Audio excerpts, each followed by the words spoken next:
오늘은 미가서 7장, 이제 미가서 마지막 장입니다.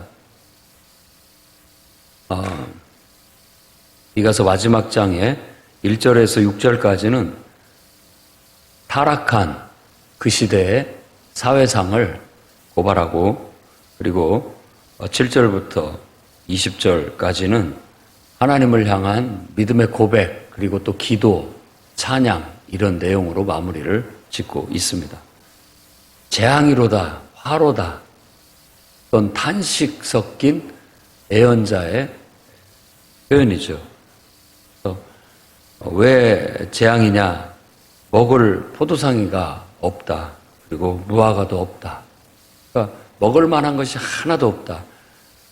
지금 그 이스라엘 사회가 정말 하나님을 믿는 모세를 통해서 하나님 나라, 하나님이 주신 말씀에 입각하여 하나님의 거룩한 나라, 거룩한 백성, 세상 속에서 제사장 나라 같은 그런 비전을 가지고 시작을 했는데, 지금에 와서는 먹을 만한 열매가 없다. 그러니까 제대로 된 어떤 신앙과 제대로 된 성도들이 없다라는 그런 탄식 섞인 표현이라고 할 수 있습니다. 옛날에 그 유명한 목사님도 아주 한 3만 명 넘는 큰 교회를 이루고 은퇴하셨는데, 목회자들 모여놓고 말씀하실 때는 자기는 목회를 실패했다, 그런 말들도 했다는 얘기가 간간히 회자되곤 합니다. 그 많은 사람들이 있었지만 정말 자기가 봤을 때 진짜 알곡 신자들이 몇 없다, 그런 어떤 의미로 그런 맥락에서 하셨던 말씀을 들었던 경우가 그런 말들이 떠돌곤 합니다. 그런 것들은 우리한테도 귀감이 되고 한번 생각해 볼 만한 그런 것이죠.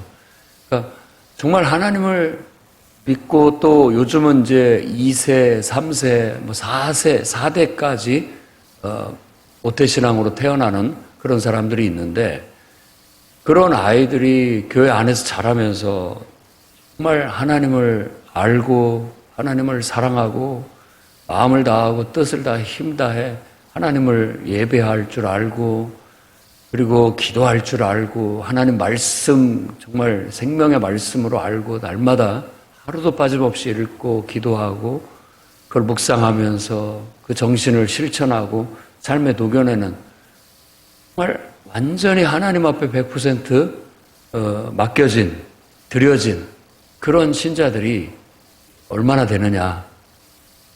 그런 면에 있어서 우리들이 다시 한번 좀 각성을 해야 되겠고 깨어나야 할 필요가 있겠습니다. 하나님이 봤을 때, 먹을 만한 포도송이가 없다, 야. 무화과 나무도 어디 무화과 열매도 먹을 만한 게 없다, 이렇게 탄식하는 일이 없도록 우리의 신앙이 정말 알곡 신자가 돼야 됩니다. 지금 이 미가서도 지금 남왕국과 북왕국 이스라엘이 멸망할 때쯤에서부터 그 포로로 끌려갔을 때까지의 어떤 역사적인 배경을 담고 있어요. 예언자가 벌써 거기까지 다 내다보고 그 분위기 속에서 이런 말을 하는 겁니다. 결국은 포로로 끌려간 사람들, 그 사람들이 오히려 그 속에서 알곡이 나오게 될 것이고, 하나님의 연단을 받고 모든 죄 속량받고 연단받아서 다시 다듬어진 정말 알곡의 남은 자들이 다시 돌아와서 하나님 나라 재건하게 될 것이다 라는 그런 얘기를 하는 거예요. 그러니까 교회도 마찬가지입니다. 교회도 생물이기 때문에 항상 흥망성쇠를 이렇게 겪습니다. 그러니까 부흥하고 잘 될 때가 있는가 하면 또 약화돼서 다시 흩어지는데, 이렇게 어떤 풍파나 어떤 하나님의 뜻이나 사탄의 역사를 통해서 이렇게 흩어지게 됐을 때 알곡들이 남는 거예요. 그래서 그런 알곡들을 통해서 또 다시 시작되고 그러면서 교회는 늘 새로워지고 또 새로워지면서 하나님의 뜻을 이루고 역사를 이루어 나가는 거예요. 그러니까 제가 이 말을 들으는 것은 여러분들이 바로 그 알곡 신자가 되라는 것입니다. 정말 하나님께서 먹을 포도송이가 없다라고 할 때 여러분이 충실한 알곡이 돼서 열매가 돼서 하나님께 기쁨이 될 수 있는 그런 이 환난기에 어려운 시기에 믿음을 갖는 그런 성도들이 되시기를 바랍니다. 하나님의 단식은 선지자의 입을 통해서 계속됩니다. 경건한 자가 끊어졌고 경건한 자 찾아볼 수가 없다. 정직한 자가 없다. 이건 그러니까 하나님에 대한 경외심, 신앙심이 인간의 가장 근본적인 마음 자세인데 이 마음 자세가 틀어지고 왜곡되고 흐트러져 버리니까 전반적으로 도덕적인 윤리가 무너지고 또 사회적인 질서나 공의가 무너지는 세상으로 이어진다라고 그렇게 말하고 있습니다. 그래서 서로 피를 흘리고 형제를 그물로 잡고 악을 부지런히 행한다라고 단식을 하는 겁니다. 악을 어떻게 이렇게 부지런히 행하는지 모르겠습니다. 근데 그 말이 딱 마음에 와닿아요. 우리가 하나님 앞에서 이렇게 썩 바람직하지 못한 일들은 아주 열심으로 추구를 하는데 하나님 앞에 정작 마음을 다하고 열심을 다해야 될 때에는 너무 소극적이지 않나 하는 생각이 들어요. 주의 일이라든지 하나님의 뜻을 이루고 하나님의 역사를 이루는 데는 오히려 더 부지런을 떨고 열심을 내서 섬겨야 될 줄로 믿습니다.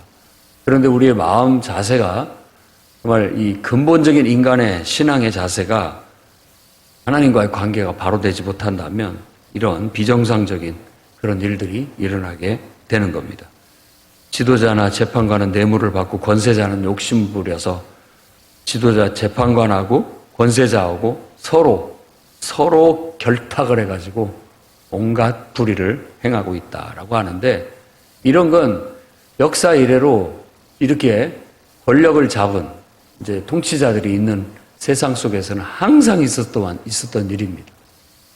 더 심하냐 덜 심하냐의 문제이지 항상 있어 왔던 일들이에요. 인간의 욕심 이건 하나님이 아니고는 다룰 수가 없습니다. 법으로도 안 되고요. 아무리 권력으로도 안 됩니다. 그건 정말 우리가 하나님의 살아계심을 알고 그분의 사랑을 받고 그분을 사랑하게 됐을 때야 이 모든 것들이 다스려질 수 있는 것이지 아무리 가서 수행을 하고 법으로 통제를 해도 절대 이 인간의 악이 달라지지 않습니다. 그런데 정말 하나님을 믿는 신앙으로 거룩한 백성, 거룩한 나라, 제사장 나라 만들려고 했는데 지금에 와서 보니까 이거 하나도 지금 제대로 되고 있지 않다. 이대로 뒀다가는 완전히 꺼질 것 같으니까 하나님께서 오히려 아수르를 사용해서 바벨론을 사용해서 나라를 깨뜨리고 그 속에서 알곡을 골라내 다시 시작하겠다라는 그런 뜻을 갖게 되신 겁니다. 가장 선한 사람도 가시 같고 가장 정직한 사람도 찔레 울타리 같아가지고 어떻게 그렇게 불편하지? 가시 같고 가시 울타리 같고 사람들이 서로가 얼마나 서로에게 해를 끼치고 불편한지 정말 신뢰가 무너진 세상 믿음이 없어요. 그걸 더 잔인하게 표현하고 있는 것이 5절, 6절입니다. 그냥 4절 후반절에 파수꾼들의 날, 형벌의 날이 임한다라고 하는 것은 중간 문구예요. 앞에도 똑같이 얘기하고 5절, 6절에도 이웃을 믿지 마라. 친구 의지하지 마라. 품에 안은 여인, 그러니까 아내를 말하는 거죠. 사랑하는 아내의 입도 우리가 믿지 마라. 아들이 아버지를 멸시하고 딸이 어머니를 대적하고 며느리와 시어머니가 대적하고 또 사람들의 원수가 곧 자기 집안 사람이다. 집안 사람까지도 믿을 수 없는, 그러니까 완전한 가족관계 붕괴. 이 가족관계 붕괴를 통해서 가족 구성원들마저도 서로 신뢰하지 못하고 서로 화합하지 못하고 완전히 남남처럼 서로 적대시하고 멸시하고 대적하는 그런 분위기가 세상에 나타나게 되는 거예요. 안 그럴 것 같지만요. 사람이 먹고 사는 문제라든지 또 어떤 재난의 상황이라든지 되는 게 없어요. 그런 상황까지도 우리를 통제할 수 있는 분은 하나님밖에 없거든요. 그런 상황 속에서도. 그러니까 신앙이 제대로 박힌 사람은 그런 극한 상황 속에서도 하나님 앞에 바르려고 하고 하나님 뜻을 구하고 하나님 뜻대로 기도하면서 대응해 나가는데 기계 없는 사람들은 그냥 제멋대로 하는 거예요. 자기 살 궁리에 부모도 없고 자식도 없고 그냥 미치는 거죠. 사람 미쳤다고밖에 말할 수 없는 그런 상황이에요. 전란에 휩쓸려 보거나 또 어떤 극한의 가뭄에 시달려서 굶어 죽는 상황이 닥치거나 이랬을 때 인간이 제정신이겠습니까? 죽음의 공포와 위기 앞에 사람들은 미친 사람들이 돼버리고 맙니다. 그럴 때나 이런 일들이 벌어지지 않겠습니까? 앞으로 기후변화, 이 기후위기가 이제 식량난이나 어떤 것으로 찾아오게 되면 국가들도 미친 짓을 하게 될 거예요. 서로 그 문제를 해결하기 위해서 전쟁을 불사하고 사람 죽는 것은 이제는 아무것도 아닌 거예요. 그런 어떤 각박하고 타락한 그리고 어떤 것이 붕괴된 사회가 찾아올지 모릅니다. 그런 속에서도 정말 알곡과 같은 신앙을 가진 사람들은 그 상황 속에서도 하나님을 찾고 그런 상황에서도 기도하면서 하나님의 뜻을 구하고 하나님 말씀대로 나아가는 사람들이라는 거예요. 그게 알곡 신자입니다. 7절부터 10절은 어떻게 보면 이 7장의 핵심 구절이라고도 할 수 있고 미가서 전체의 핵심 구절이라고도 할 수 있는 내용이 이어집니다.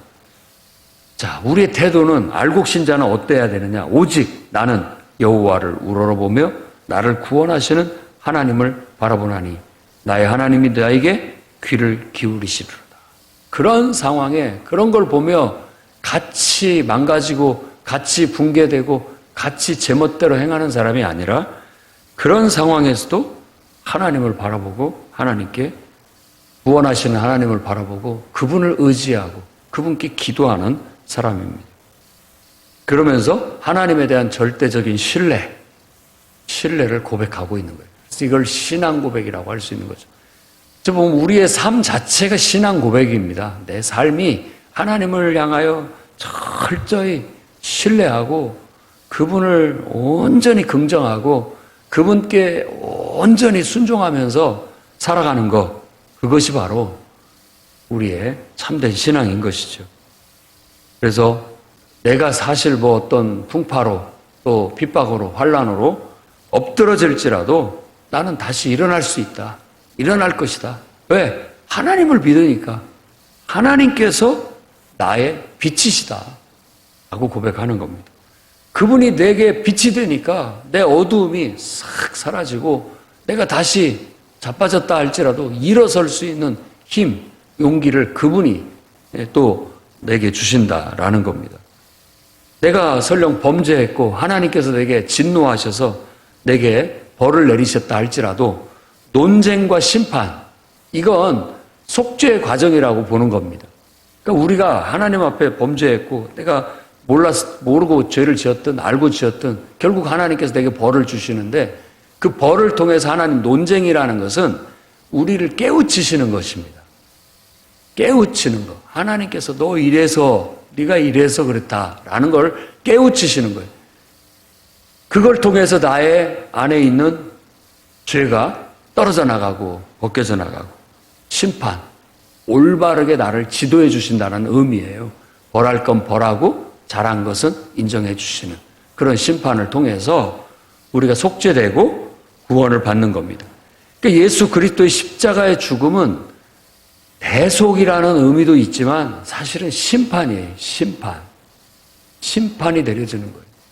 벌할 자는 벌하고 결국은 구원을 우리에게 가져다 주시는 그런 하나님의 은혜인 것이죠. 그래서 하나님께서 예수 그리스도를 통해서 공의를 우리에게 나타내셨다. 그래서 로마서의 바울은 이제 한 의가 우리에게 주신 바 되었는데 바로 예수 그리스도다. 누구든지 그분을 믿는 믿음을 통해서 이제 의롭게 되는 길을 하나님께서 열으셨다라고 말하고 있는 겁니다. 그러니까 하나님의 공의는 바로 그렇게 이루어지는 겁니다. 우리를 때로는 벌하시고 때로는 깨우치시고 심판하셔서 우리가 새롭게 달라져서 알곡이 되는 것, 그게 하나님 앞에 의로운 올바른 의인이 되는 것, 그게 하나님의 공의예요. 여러분의 모습 속에 하나님의 공의가 지금 나타나고 있는 겁니다. 그러니 하나님의 영광이 드러나고 하나님께 영광을 돌리는 것이죠. 그렇게 되면 대적들이 부끄러움을 당하게 될 것이고, 옛날에 우리가 환난 당할 때, 엎어졌을 때, 네 믿는 하나님이 도대체 어디 있느냐라고 멸시하던 자들, 그들이 내가 다시 하나님에 의해서 다시 온전한 모습으로, 더 온전하고 더 강성하고 더 잘된 모습으로 딱 나타났을 때, 야, 어떻게 된 거야? 라면서 그들이 자기들이 했던 말을 부끄러워할 거라는 거예요. 오히려 대적들은 진흙처럼 짓밟히게 될 것이다 라고 말합니다. 11절에서 13절에는 지경이 넓혀지는데, 그 지경이라는 건 성벽이 더 크게 세워질 것이라는 그런 얘기예요. 너희들이 돌아와서, 그러니까 돌아온다는 건 벌써 포로로 끌려갔다가 그들이 연단받고 다듬어지고 속죄돼서 다시 알곡이 되어 돌아온다라는 거예요. 그때는 더 큰 성벽을 쌓게 돼서 더 넓은 성벽을 쌓아서 지경이 넓혀지게 될 것이다. 그리고 성벽은 확장되고 원수는 황폐하게 될 것이다 라는 축복의 말입니다. 그러니까 하나님이 우리에게 환난을 주시고 어려움을 주시는 것은 축복입니다. 아, 더 큰 복을 주시려고 하는구나 라고 믿고 기도하고 버티고 견디고 붕괴되지 말고 믿음을 가지고 끝까지 나아가야 됩니다. 그러면 하나님께서는 연단하실 걸 연단하시고 걸러내실 걸 걸러내신 후에 더 강하게 세워주신다라는 게 이 말씀의 약속입니다. 여러분들도 이 말씀대로 인생을 체험하시기 바랍니다. 여러분 인생 속에서도 다듬어질 거 다듬어지고 좀 아픔이 있지만 걸러낼 거 걸러내고, 그리고 더 튼튼하게, 더 강성하게, 더 복되게 세워지는 그런 인생들이 되시기 바랍니다.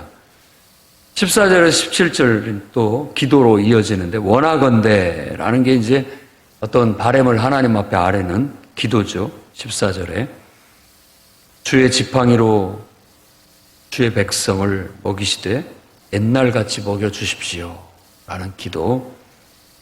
애굽 땅에서 나오던 날과 같이 이적을 보이리라. 이게 하나님의 응답의 말씀이다 라고 말합니다. 그가 선지자의 입을 통해서 주의 지팡이로 양들을 인도하시듯이 우리를 인도하셔서 배부르게 먹이십시오 라고 기도했더니, 내가 애굽 땅에서 나오던 날과 같이 내게 이적을 보이리라. 다시 포로로 끌려갔던 이스라엘 백성들이 다시 이 땅으로 돌아와서 성벽을 다시 세울 때에는 마치 출애굽 때 같은 하나님께서 이적을 나타내시겠다고 그렇게 말하는 겁니다. 그걸 보고 여러 나라가 결국 두려워하고 하나님께 나오게 될 것이다. 이건 이제 다시 예루살렘이 재건되게 되면 예루살렘은 다시 이스라엘이란 나라, 민족의 국가가 회복되는 게 아닙니다. 예루살렘은 이제 하나님을 예배하는 온 세상의 예배처로, 그러니까 지금으로 말하자면 교회로 세워진다는 거예요. 세상 속에 교회는 세워져야 됩니다. 세상 속에 무슨 산속도 아니고요. 사람들이 있는 우상을 섬기고 있는 세상 속에 복음이 들어가고, 거기에서 우리가 하나님의 빛을 탁 드러내고 하나님을 믿는 믿음으로 하나님의 용사가 되고 일꾼이 되어 하나님을 증거하고 복음을 증거하면, 복음이 능력이 있고 말씀이 능력이 있고 성령이 능력이 있기 때문에 하나님의 역사가 일어나게 됩니다. 그렇게 되면 결국 믿지 않는 사람들이 야, 나도 하나님 믿어볼까? 나도 하나님 믿어볼까? 다 돌아오게 되는 역사가 일어나는 거예요. 그러니까 전도는 난 부끄러워서 말을 못한다가 아니라 우리가 정말 말씀의 능력을 믿고 복음의 능력을 믿고 성령의 능력을 믿고 우리가 행하게 된다면 그걸 통해서 믿지 않는 사람들이 우리를 보고 하나님께로 돌아오게 되는 거예요. 거기다가 하나님께서 마음을 열고 나도 한번 믿어볼까 하는 사람한테 우리는 복음을 전하고 하나님 말씀을 전하고 성령의 역사를 따라 그를 인도하게 된다면 그 영혼들이 다 하나님 백성으로 회복되는 역사가 있는 거예요. 유대인이나 이방인이나 따지고 보면 다 하나님 백성이죠. 잃어버린 하나님 백성인 거예요. 마치 예수님의 탕자의 비유처럼 탕자들입니다. 탕자. 집 나간 아들인 거예요. 유대인들이 이방인들이 하나님 믿는 것을 고깝게 여기고 기분 나빠했던 것들에 대한 비유가 탕자의 비유 속에 담겨 있는 겁니다. 오히려 그런 사람들이 우리를 통하여 돌아와라. 아버지 집에는 먹을 것이 많고 풍부하고 부족할 것이 없다. 너 고생하지 말고 돌아와라. 지금도 아버지는 너를 기다리고 계신다. 아버지 집 떠나서 얼마나 개고생하고 있느냐. 얼마나 외롭고 쓸쓸하냐. 돌아와라. 하나님이 너를 기다리고 계신다. 기쁘게 맞아주실 것이다. 이게 교회가 존재하는 이 땅에 존재하는 목적입니다.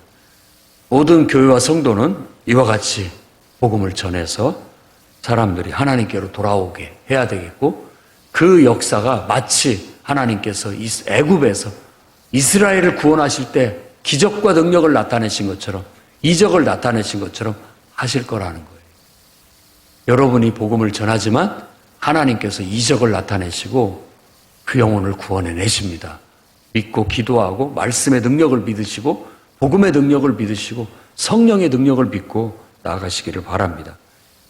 18절에는 주와 같은 신이 어디 있으리까? 라고 찬양합니다. 이 말이 미가라는 이름의 하나의 변형입니다. 미가, 여호와와 같은 이가 누구냐? 어디 있느냐? 라는 말과 같습니다. 이렇게 우리를 사랑하고 이렇게 우리를 구원하시는 하나님이 도대체 세상 어디에 있단 말이냐? 라는 거와 같은 것이죠. 그분은 용서하시는 분이고 그분은 인애가 있는 분이고 진노하는 것을 오래 품지 않는 분이시다 라고 이렇게 세 가지로 얘기를 합니다. 그러니까 그분은 우리를 용서하시기 위해서 벌하시는 거 아니 벌하실 때 이미 용서를 하고 계시는 거죠. 믿으셔야 됩니다. 그리고 그 모든 것들이 하나님의 넘치는 사랑이고 또 그분이 그런 진노 잠깐 우리를 위해서 진노를 나타내시지만 오래 품고 계시는 분은 아니다. 불쌍히 여기셔서 우리 안에 있는 모든 죄를 저 깊은 바닷속에 다 쳐넣을 것이다. 우리 안에 있는 죄를 뜯어내서 벗겨내서 빼내서 바닷속에 쳐넣을 것이다. 여러분들이 미숙한 어린 자녀들을 보면서 저 못된 버릇을 내가 뿌리 뽑아내야 되겠다. 저거 가지고 저렇게 살다가는 평생 고생할 것이다. 그러면서 정말 그 아이가 반감 없이 또 받아들일 수 있을 만큼 하되 때로는 밀어붙이고 그렇죠. 때로는 밀어붙이고 때로는 감싸고 안아주면서 그 모든 것들을 뽑아내서 바닷속에 쳐넣으려고 여러분들도 마음을 먹습니다. 그걸 사랑이라고 합니다. 하나님의 사랑을 그렇게 말하고 있는 거예요. 여러분 부모 같은 사람이 어디 있습니까? 라고 말하는 것처럼 우리 하나님 같은 분이 도대체 어디 있습니까? 그분은 우리를 창조하신 분이에요.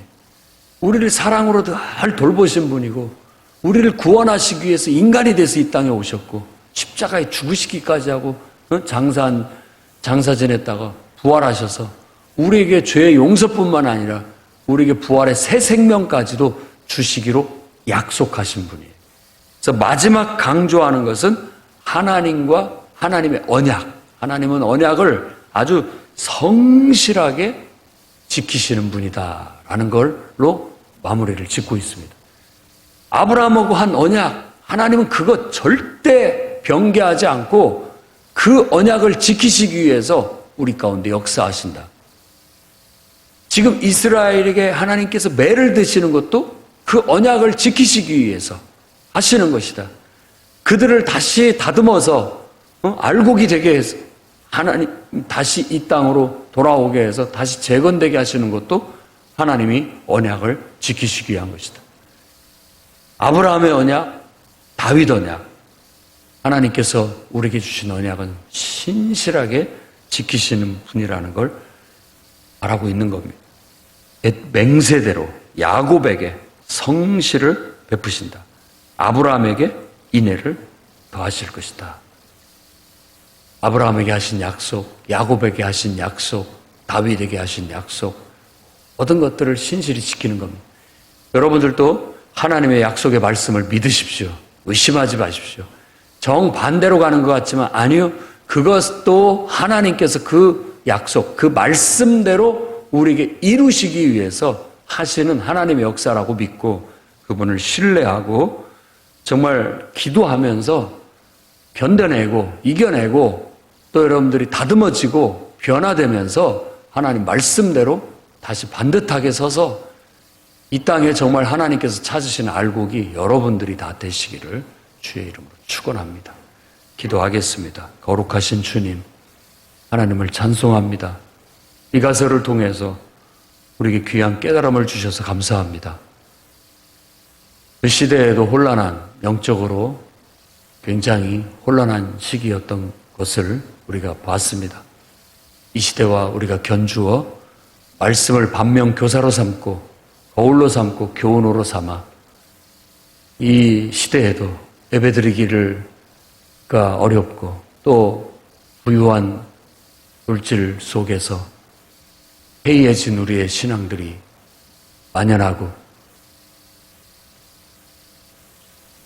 또 질병이나 재해나 여러 가지 어려움으로 인하여 우리 믿음이 흔들리고 붕괴될 만한 그런 역사들이 많이 일어나는 이 시점에서 하나님 우리에게 꼭 필요한 말씀을 주셨으니 이 시대에 흔들림 없이 하나님을 찾고 하나님을 바라보고 믿음 안에서 기도하며 이 어려움을 이겨나가고 극복하고 오히려 더 견고한 알곡과 같은 신자들로 믿음으로 거듭날 수 있는 기회가 되게 해 주옵소서.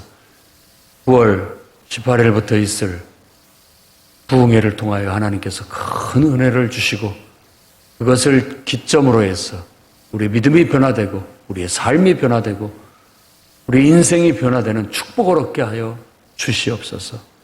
교회가 새로운 동력을 얻고 날아오르게 하시고 또 하나님의 큰 역사들을 성취하며 많은 영혼들을 구원하는 전도하는 교회, 소그룹이 활성화되는 교회가 되어 하나님께 영광 돌리게 주시옵소서.